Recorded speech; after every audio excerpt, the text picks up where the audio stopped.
en primer lugar, mi agradecimiento al comité organizador por la gentileza de invitarnos y hoy en la tarde vamos a hacer la presentación de un trabajo sobre reporte de casos que venimos desarrollando en el Hospital Regional en conjunto con la Universidad San Martín de Porres. Se trata de un reporte de pacientes pediátricos que estuvieron hospitalizados en la unidad de cuidados intensivos de nuestro hospital en la temporada de abril y mayo del 2019. Trabajos conjuntos con investigadores del Hospital Regional y, como repito, de la Universidad San Martín de Porres. Vamos a hacer un primer reconocimiento de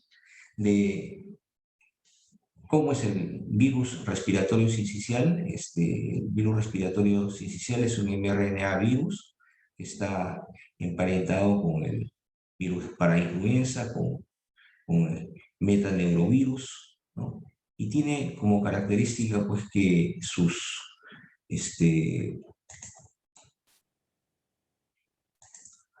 proteínas de superficie, las glicoproteínas de unión, la G, y de fusión, la F, son las llaves que le van a permitir ingresar en la célula del hospedero.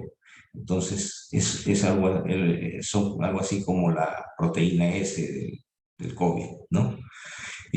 Asimismo, este es un virus que tiene bastante mutagenicidad, ¿no? Tiene bastante mutagenicidad, pero solamente se reconocen dos subgrupos, y dentro de ellos una serie de variantes que están más relacionados con la infecciosidad, ¿no? Y con la virulencia de la enfermedad, ¿no? Es un virus cosmopolita, y que representa una gran carga en los sistemas de servicio de salud. En los niños, en general, las infecciones van a tener un amplio espectro de infecciones respiratorias leves, ¿no? Hay infecciones respiratorias graves que pueden ser hasta fatales inclusive, ¿no? Los grupos, no se reconoce mucho la carga de poblaciones en riesgo, aunque suele ser más severa en prematuros o pacientes que tengan alguna morbilidad, sobre todo cardiovascular. También algo que todavía no ha sido demostrado plenamente, pero que está siempre presente en todas las discusiones médicas respecto a virus respiratorio sincicial, es su implicancia en el desarrollo de las sibilancias y de la hiperreactividad de las vías aéreas y del asma posteriormente, ¿no? Lamentablemente, pues, es un virus contra el que no existe vacuna. Los tratamientos que se han ensayado con ribavirina no han sido lo deseados, ¿no? Si bien es cierto, ha habido una mejoría ligera en los niveles de oxigenación en los pacientes graves, y que esto ha sido estadísticamente significativo, esto no ha representado una disminución de su tiempo de uso de ventilación mecánica o su tiempo de estancia en UCI o de hospitalización en general. Y también el uso de un anticuerpo monoclonal humanizado, el polivizumab, se procura utilizar en la población de riesgo. En general, no se recomienda, diríamos, hacer una medida de salud pública que sea direccionada tan solo a un grupo como un grupo de riesgo, sino a la población infantil en general. Y vamos a ver por qué. En el trabajo, nosotros hemos tomado en cuenta una serie de bibliografías, pero una de las más relevantes es esta, en la cual se hizo un trabajo eh, en, en diferentes países, ¿no? Estuvo a cuenta de una red, de un network, Inspire, ¿no? Que agrupó poblaciones de diferentes continentes, ¿no? ¿Cuál ha sido el objetivo? Reconocer la estacionalidad del virus. Y se logró reconocer eh, que en las regiones templadas del hemisferio norte tenían el pico de mayor incidencia, una diferencia entre 2 y 6 meses con los del hemisferio sur, ¿no? Y en relación a las zonas tropicales, sí hubo una fluctuación a lo largo de todo el año, ¿no? En tanto que en las zonas subtropicales, el virus respiratorio y otros virus como el influenza A tuvieron un pico bianual. Bueno, uno de los países que participó fue Brasil, pero que de algo nos sirve las inferencias a las que llegan, ¿no? Eh, Finalmente se concluyó en ese trabajo que hay un patrón sincrónico para los virus respiratorios y entre ellos el BRS, ¿no? Eh, eh, que es importante tener en cuenta. En el caso de nosotros, pues tuvimos un pico en esa zona, en ese periodo otoñal del 2019, ¿no? Y eso animó a formular y desarrollar el trabajo. Otro trabajo que hemos tomado muy en cuenta es de la doctora Caroline Brice, de del Centro de Investigador de Rochester, en New York. Ella es una estudiosa de varias décadas sobre BRS y este es un trabajo casi culminante que hace ella, donde trata de discriminar mes a mes la prevalencia de, estas, de esta infección en la población pediátrica, ¿no? Porque los rangos en otros trabajos que incluso ella ha hecho, ¿no? Son muy amplios. Entonces ella lo ha hecho mensualizado en una población seleccionada, ¿no? Donde el 85% de los seleccionados, ¿no? Correspondió a 2.149, ¿no? De los cuales 559, 26%, tuvo una infección por BRS. Y ellos encuentran en este trabajo que la tasa de hospitalización fue de 5.2 por 1000 en menores de 24 meses. 5.2 por 1000, ¿no? Siendo que la tasa más alta fue en los menores de un mes, que correspondió a 25.9 por 1000 niños. Fíjense, en el caso de y cuando se le suman los lactantes hasta los 2 meses, ¿no? Se encuentra que los hospitalizados correspondieron al 44% menores de 2 meses, ¿no? Un dato importante es que el 79% de estos niños afectados eran previamente sanos, y ahí vienen, y de ahí se van a inferir las conclusiones a las que llegan.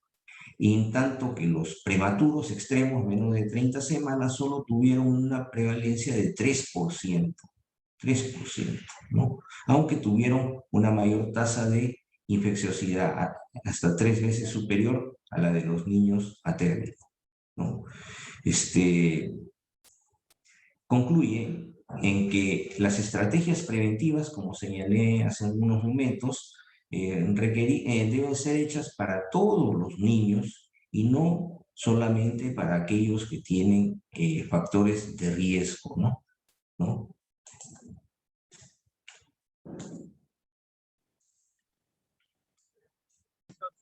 Ahora, una visión sobre el virus respiratorio en el mundo, ¿no? Se estima de que 30 millones de infecciones respiratorias ocurren al año y de las cuales 60.000 fallecimientos al año ocurren en niños, ¿no?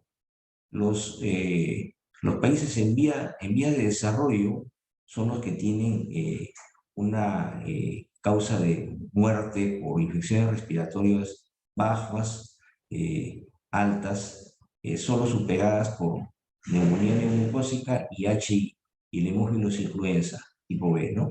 Entonces, eso nos da una idea de la magnitud que tiene la infección por virus respiratorio, ¿no? Tan es así que en los países de recursos limitados, ahora ya nosotros estamos más familiarizados con esos términos, ¿no? A propósito de la pandemia, ¿no? Donde los de recursos limitados son a los que les va a llegar la vacuna por la modalidad de COVAX, ¿no? Entonces, principalmente, ¿no? En cambio, entonces, en ellos, el 99% de las muertes globales de BRE se acumulan en esos países. O sea, de los 60.000, el 99% de esas muertes ocurren en países con recursos limitados. En cambio, en países como Norteamérica solamente se habían reportado para el año 2019 solo 100 casos, ¿no? Fallecimientos, ¿no? A los 18 meses de edad, es un dato importante, 87% de niños tienen anticuerpos para VRS, ¿no? Y en los 3 años virtualmente todos han sido infectados. En el Perú, obviamente, es una causa de atención ambulatoria importante, la más importante de todas, las infecciones respiratorias agudas, y las graves son la causa más frecuente de mortalidad. El trabajo que hemos desarrollado es un estudio transversal, descriptivo de serie de casos en la unidad de cuidados intensivos pediátricos del Hospital Regional Lambayeque en el periodo de abril-junio 2019, ¿no? Para eso se tomó en cuenta que tuvieran resultado positivo a BRS mediante la técnica de inmunofluorescencia directa. Los pacientes reclutados fueron inicialmente 12, ¿no? Seleccionándose de ellos una muestra de 5 casos. ¿Cómo se hizo la operacionalización de las variables? Los casos positivos de BRS deberían tener un diagnóstico previo de la enfermedad desde el punto de vista clínico y humoral, con diagnóstico inmunológico. Concluido ese requisito, se hizo una revisión de las historias donde se obtuvo información de las características epidemiológicas, sus comorbilidades clínicas, radiológicas y laboratoriales, plasmadas en una ficha de recolección de datos, ¿no? Y el análisis estadístico se hizo con el SPS versión 15 para Windows y se utilizó estadística descriptiva con distribución de frecuencia en valores absolutos. En relación a los aspectos éticos, se tuvo en cuenta los principios de la World Medical Association de Helsinki, Declaración de Helsinki, y la guía de la OMS para las éticas en las investigaciones. Y este trabajo, esta investigación fue aprobada por el Comité de Ética del Hospital Regional Lambayeque. Los casos correspondieron a 4 niños y una niña, cuyas edades fluctuaron entre los 2 meses y los 7 meses. 3 de los 5 niños tenían condiciones de riesgo a su ingreso a la UCEL. Los diagnósticos de ingreso a la unidad de cuidados intensivos fueron de bronquiolitis, neumonía o sepsis. Y entre los signos respiratorios, los que se hallaron fueron los tirajes, las sibilancias y crepitantes. Entre los signos generales, la fiebre, ¿no? El informe laboratorial, como hemos señalado, la inmunofluorescencia directa positiva para BRS, y el resultado final fue 2 varoncitos fallecidos que tenían entre 2, uno 2 y el otro 4 meses. Este es un resumen de los hallazgos donde estamos poniendo en primera instancia la procedencia, ¿no?, de los pacientes, ¿no?, de los pacientes, pacientes que ya venían de hospitalización o pacientes que han sido referidos, ¿no? Y entre los antecedentes de infección respiratoria no se encontró. En los datos que se buscó en historia clínica no había antecedentes de infección respiratoria previa, ¿no? El uso de ventilación mecánica sí fue en 3 de los 5 niños y en dos de ellos el antecedente de la prematuridad, un conso recurrente. Radiológicamente, patología en los 5, ¿no? Y como habíamos señalado, el fallecimiento en 2 de ellos, ¿no? La estancia hospitalaria osciló entre 7 y 20 días. Vamos a describir los casos a continuación. Acá tenemos el primer caso, es la única mujercita de 2 meses, ¿no?, que ingresó con el diagnóstico de bronquiolitis severa, ¿no? Desarrolló como complicaciones bronconeumonía, atelectasias y el uso de la ventilación mecánica, ¿no? Tuvo una estancia de 8 días y usó una terapia combinada de corticoides, broncodilatadores y antibióticos, ¿no? Sobrevivió al alta. Aquí en la radiografía nosotros podemos ver de que esta fue tomada ya cuando la paciente estaba con el tubo endotraqueal, acá está el tubo endotraqueal. Y lo que nosotros nos llama la atención es este infiltrado heterogéneo, sobre todo en el campo derecho, que es el que nos hace el diagnóstico de la bronconeumonía, ¿no? Asimismo, acá vemos una opacidad, ¿no?, de la mitad inferior y un poco más del campo izquierdo, ¿no?, con un pinzamiento de los arcos, por lo cual nosotros concluimos en que la paciente había desarrollado adicionalmente atelectasias. Un patrón muy común en todos ellos. En este otro caso, de manera muy similar, el infiltrado es más intenso, ¿no?, y la configuración del campo pulmonar derecho es muy sugestiva de que no solamente había bronconeumonía, sino atelectasia, y acá sí, en el lado izquierdo, a pesar de que la placa está un poco rotada, ¿no? No se logra visualizar, en ninguna zona aireada en este lado, ¿no? Otro dato llamativo también es la hepatomegalia que tenía el paciente, ¿no? La hepatomegalia, ¿no? Pero lo importante es que sobrevivió. En el segundo caso, se correspondió a una niña, a un niño de 6 meses, ¿no?, que ingresó con el diagnóstico de sepsis. Acá sí, en esta radiografía fue tomada cuando no ha estado en ventilador, ¿no? Donde nos llama la atención, por ejemplo, la expansión de este campo pulmonar que no corresponde a la silueta de un campo derecho, sino a la mitad superior.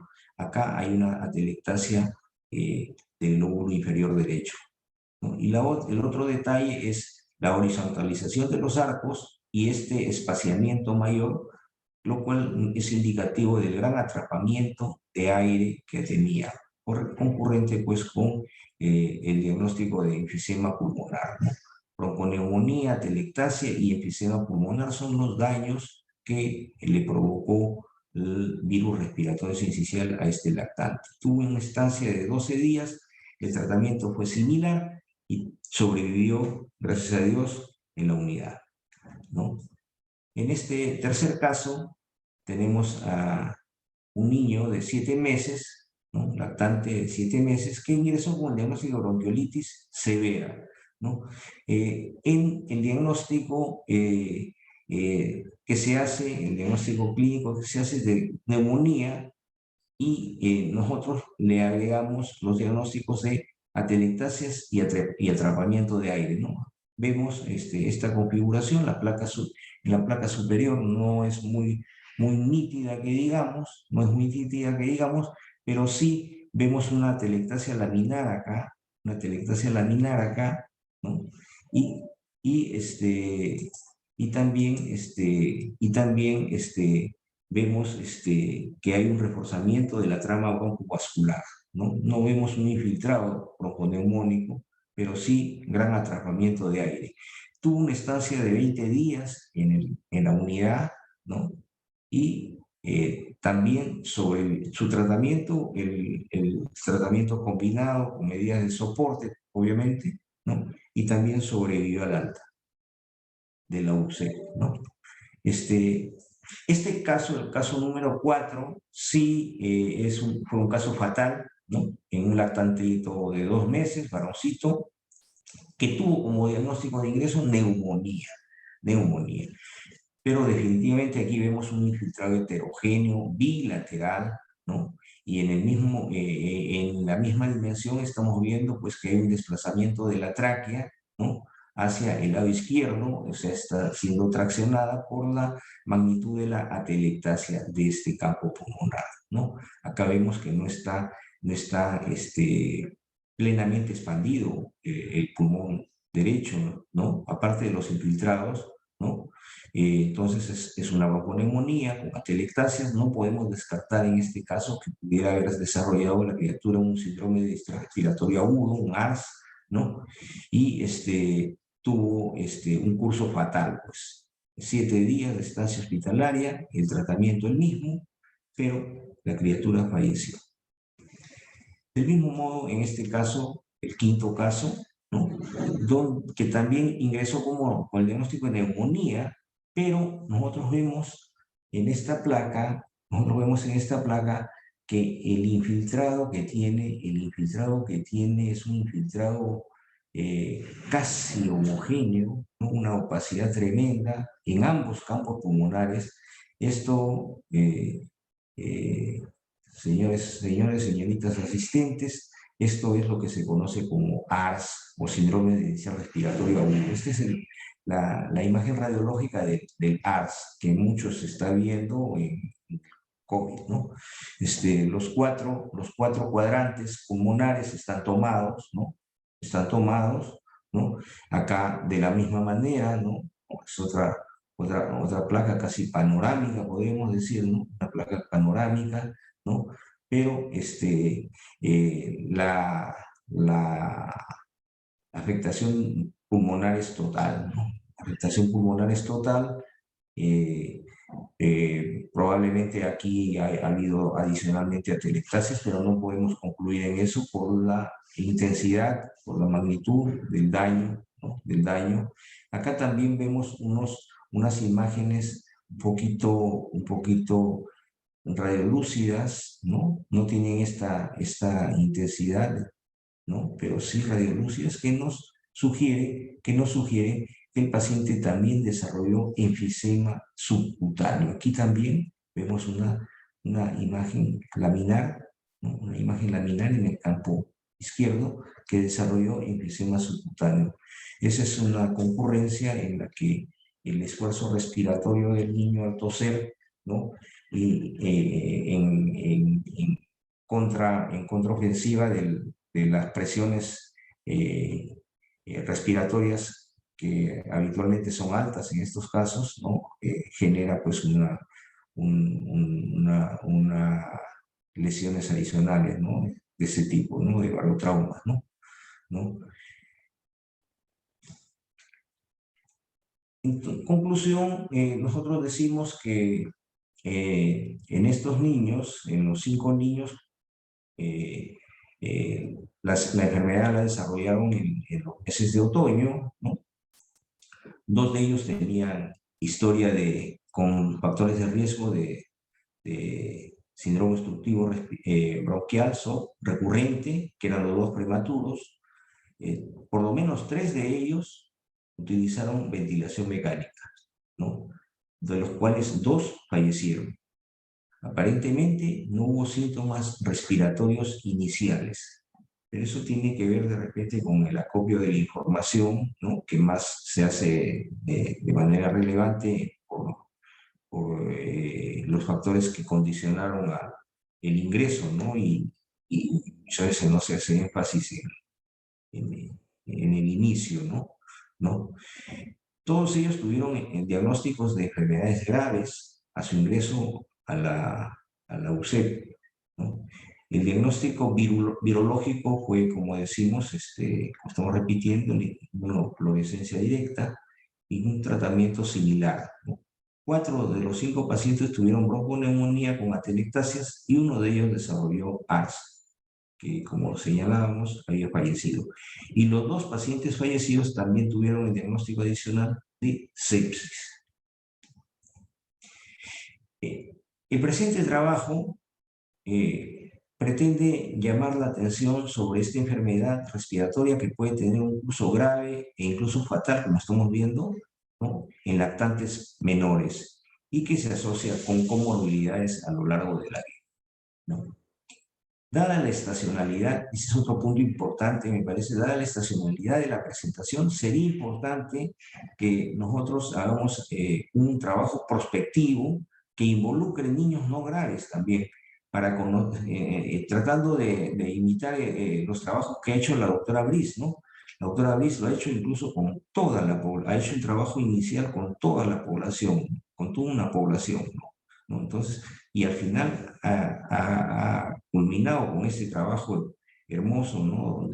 Donde los ha estratificado mes por mes a los niños, ¿no? Que involucre a niños no graves para conocer su curso epidemiológico, así como la de otros virus respiratorios en la región y el país, ¿no? Y dada la pandemia, es otro aspecto importante, ¿no? Sería importante determinar el impacto que tiene el SARS-CoV-2 sobre la prevalencia e incidencia de BRS y otros virus respiratorios. Bueno, muchas gracias. Esa ha sido la presentación que les he traído y quedamos a la orden. Bueno, muchas gracias, doctor Jorge Luis. Si hubiera alguna pregunta de los asistentes respecto a este importante tema que se acaba de desarrollar, pueden escribirlo en el chat. En su defecto, comentar, levantar la mano para que puedan participar.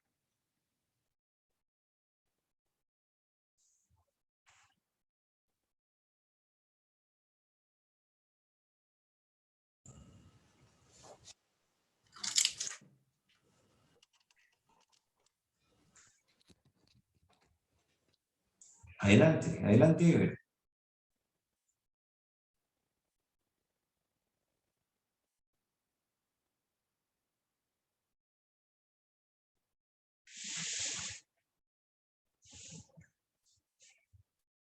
Sí, lo escuchamos, doctor Eber. Sí. Eber, puedes, a ver, ¿está habilitado?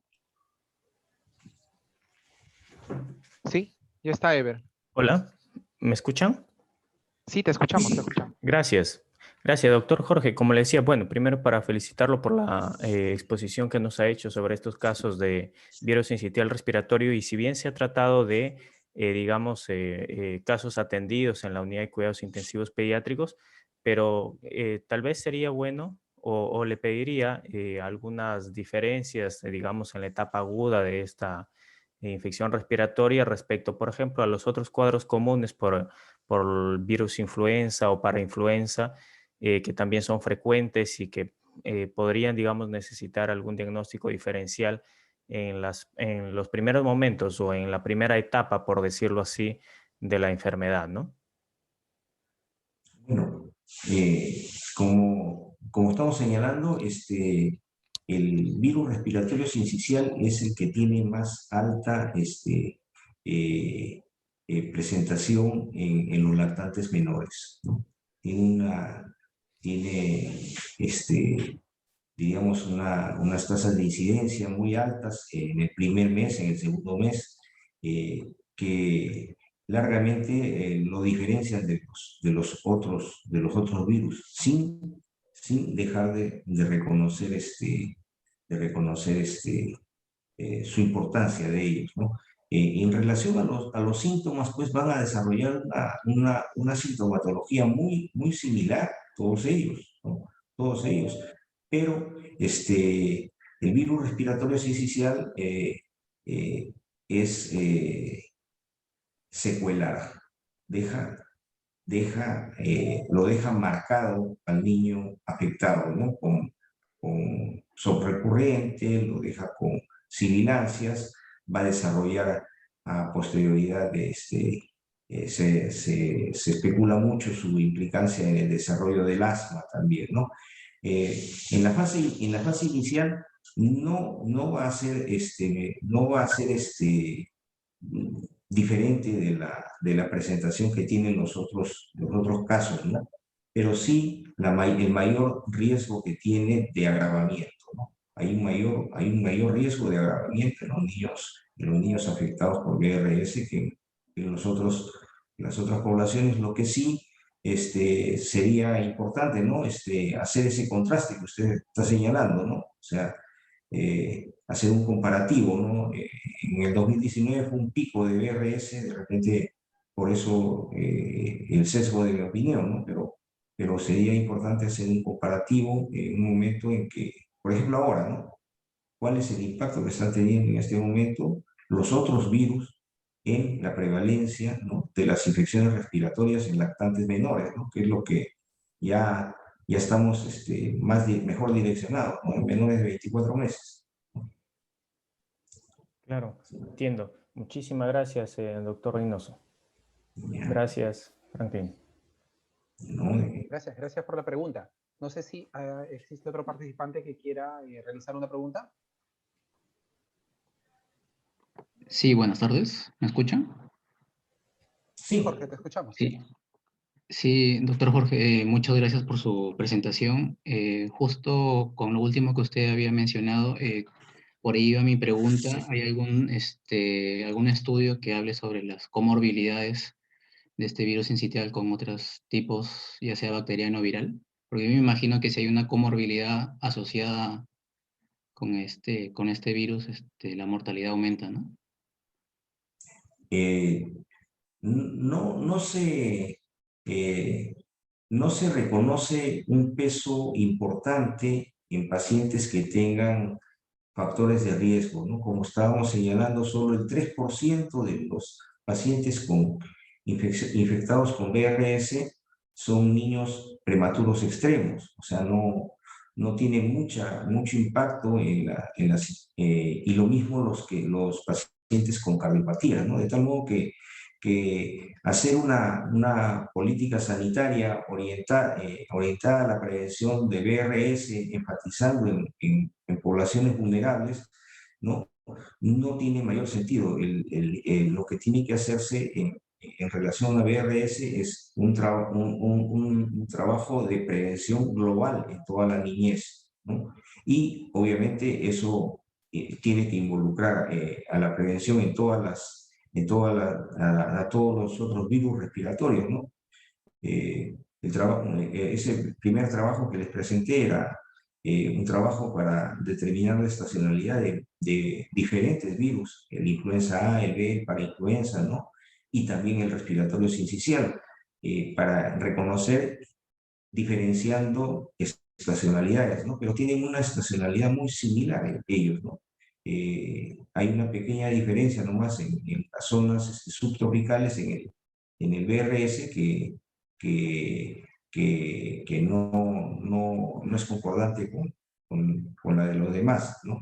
Pero en las zonas tropicales es muy similar y hay una brecha, ¿no? Entre picos de hemisferio norte con hemisferio sur que están ya categóricamente reconocidos.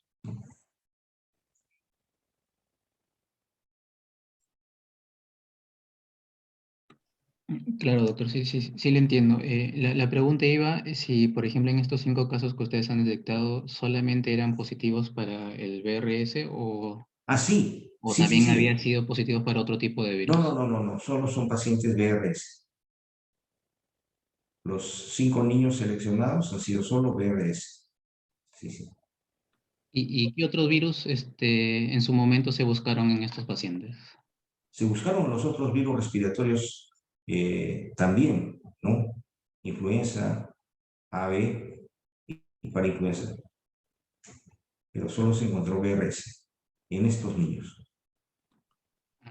Listo, doctor, muchas gracias. Justo esa era Ya, mi consulta. No, no, no. Muchas gracias por la participación, Jorge. Solo para complementar, en la parte del diagnóstico, sí nosotros tuvimos que ver, se determinó con un kit de inmunofluorescencia, el cual descartó que para influenza A, B, perdón, de influenza A, B, para influenza 1, 2 y 3, metapneumovirus y virus incisional respiratorio. Sí, se descartaron el resto de virus por inmunofluorescencia. Muy bien. Eh, Agradecemos la participación del doctor Jorge. Muchas gracias por esta exposición tan clara, tan precisa. Lo invitamos para futuras jornadas. El agradecimiento por parte del Colegio de Biólogos del Perú, región 3. Agradecimiento también por la Universidad San Martín, filial Chiclayo, filial norte, y por el Grupo de Investigación en Inmunología y Virología Clínica. Muchas gracias, doctor Jorge. Muchas gracias a ustedes nuevamente.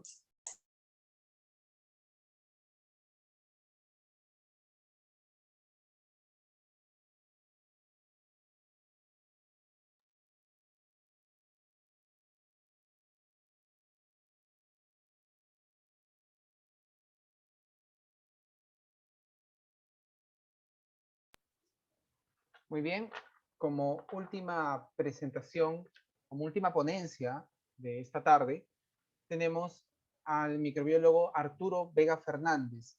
Él es licenciado en biología,